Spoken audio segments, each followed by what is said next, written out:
Olá, gente, tudo bem? Mais uma vez, Deus, a Bíblia e a ciência. O assunto é muito importante hoje. Vamos falar sobre Apocalipse? Gerson Pereira vai nos ajudar. Tudo bem, Gerson? Tudo bem, Oséias? Vamos sim, vamos ao assunto, vamos ao tema, vamos ao negócio. Então vamos começar assim. Eu quero saber a motivação de estudar Apocalipse. Eu tenho uma motivação porque Apocalipse, por si só, ele já me chama a atenção. A forma, como foi escrito, para quem foi escrito, profecias que lá estão. Então, já me chama a atenção nesse detalhe. Mas eu quero ouvir o Gerson. Motivações para estudar Apocalipse, Gerson. Oséias, o Apocalipse, como toda profecia, fala de futuro. O diferencial é que eu vou chamar de futuro atualizado ou futuro contemporâneo. O Apocalipse é assim. Não é como muita coisa que foi profetizada, por exemplo, por Isaías, por Jeremias, que tiveram que esperar para ver. Apocalipse é um futuro contemporâneo. Muito bem. E aí, eu tenho uma outra pergunta que eu separei aqui. O Apocalipse fala de futuro contemporâneo, sim. Agora, o que se pode entender por futuro contemporâneo? Zé, veja só. O que é o presente? O presente era o futuro ontem. Deu para entender? Deu para entender. Nós esperávamos hoje. Ele era futuro. Nada se tinha dele. Entendi. Foi preciso que chegasse o hoje para se completar, para se confirmar aquela previsão do ontem. O que eu chamo de futuro contemporâneo é porque a profecia do Apocalipse, ela fala de um futuro que está acontecendo, portanto ele é contemporâneo. É um futuro que nós estamos dentro dele. É como se nós pegássemos um túnel do tempo e ao invés de fazer aquela viagem convencional ao passado, fizéssemos uma viagem ao futuro.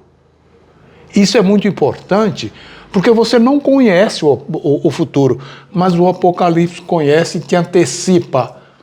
Por outro lado, é contemporâneo porque você está dentro dele atualmente. Muito bem. E aí, é o futuro produzido, né? Futuro produzido pelo presente que vemos acontecer. E tem sido previsto também no passado. Então, seria esse um resumo de Apocalipse? Seria esse? Eu não diria que seria este, porque esse resumo é resumo do personagem central, como começa o livro do Apocalipse. Entendi. Então, eu diria que é uma contingência do Apocalipse, não exatamente um resumo. Entendi. Agora, a gente precisa entender que o Apocalipse ele é também um livro profético, né? Isso a gente já sabe. Mas qual o foco? Seria qual o foco de Apocalipse? Porque ele tem uma ponta lá em Daniel, né? Daniel, Apocalipse, a gente já falou sobre essa junção aqui. Eu falei, toquei. Na verdade, o foco do Apocalipse é Jesus Cristo. Ele é o foco. Às vezes as pessoas pensam em ver animais bravios, que o Apocalipse, a literatura profética chama de bestas. Pensa em ver dragões ou dragão, mas esse não é o foco. Essas coisas existem em função do que é o foco. O foco é Jesus Cristo. Quando você ouve falar de besta, é porque ela se opõe a Jesus Cristo. Quando você lê ou ouve de dragão, é porque ele é um opositor do sistema de Jesus Cristo, um opositor que busca implantar o seu próprio sistema. Muito bem. E aí, o centro do Apocalipse é a pessoa, portanto, de Jesus. E muita gente ela tem, às vezes, uma certa dificuldade de compreender isso. Por que, Gerson? Será que é uma leitura equivocada, versões equivocadas? Por que isso acontece? Então, o Apocalipse é apenas um dos livros da Bíblia. Então, sempre haverá o risco de você tomar uma porção isoladamente e ela não te informar muita coisa.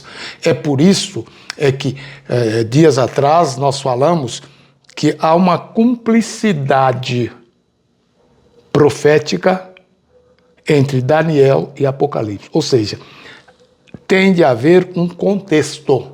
Na verdade, Oséias, o Apocalipse é o último livro da Bíblia e ele começa no primeiro livro da Bíblia. Muito bem. Agora tem um detalhe, por que revelar Jesus então, se os evangelhos já fazem isso? Então, você teria assim, imediatamente você teria duas respostas. Primeiro é uma que nós já sabemos. A base do aprendizado é a repetição. Só que não é apenas repetição. No Apocalipse, você vai encontrar um Jesus pleno. O que é um Jesus pleno? Jesus, nos evangelhos e na Bíblia em geral, ele é chamado de cordeiro, ele é chamado de leão, ele é chamado de a pedra, ele é chamado de advogado, é chamado de juiz, etc. O Apocalipse reúne todas estas atribuições dele, essas prerrogativas dele. Então, ele inclui o sacerdócio ou o sumo sacerdócio. Na Bíblia, principalmente no Velho Testamento, há 3 categorias de pessoas que recebem unção, aquela unção com óleo. Era o rei, o sacerdote e o profeta. No Apocalipse você vai ver Jesus em todas essas funções. É por isso que vale a pena a gente estudar isso, tá? E como você disse no início, nós estamos falando de ciência. E de um tempo para cá nós estamos falando de ciências sociais.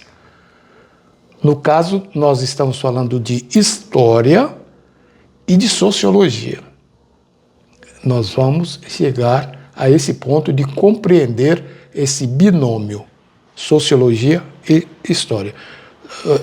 A sociologia estudando o que está acontecendo e a história estudando a base do que está acontecendo, que é o passado. Então quer dizer que a gente pode, para a gente fechar, a gente pode dizer para o nosso ouvinte, para quem está nos acompanhando tanto no rádio como no site, tá, gente? rondalinhares.com.br, que nós vamos nos aprofundar muito na história de Apocalipse. Vamos sim, para poder compreender. O Apocalipse é tudo ou nada. Se você não compreender tudo, você não compreendeu nada. Então nós vamos aprofundar, sempre respaldado pelo contexto, vou chamar aqui de contexto imediato. Isso não é uma linguagem teológica, porque seria um contexto remoto. Mas eu quero chamar de contexto remoto o que está fora da nossa época. Por exemplo, quando Daniel, no capítulo 7, fala de 4 animais, João, no capítulo 13, fala de um único animal com as características dos 4 de Daniel. Então, precisamos estudar tudo e tudo que diz respeito a ele. Muito bem. Gente, olha, Apocalipse, hein? Nós vamos aprender mais, a gente vai trazer muito mais dados aqui, junto com o Gerson Pereira e você nos acompanhando sempre. Obrigado pelo carinho. Gerson, um abraço. Um grande abraço, Zé. Obrigado. Um abraço para o seu público. E um detalhe, não sou padre nem pastor, eu sou médico. Mas isso é assunto que Pega a interessa visão. a todos, principalmente a médico. Muito bem. Um abraço. Semana que vem tem mais.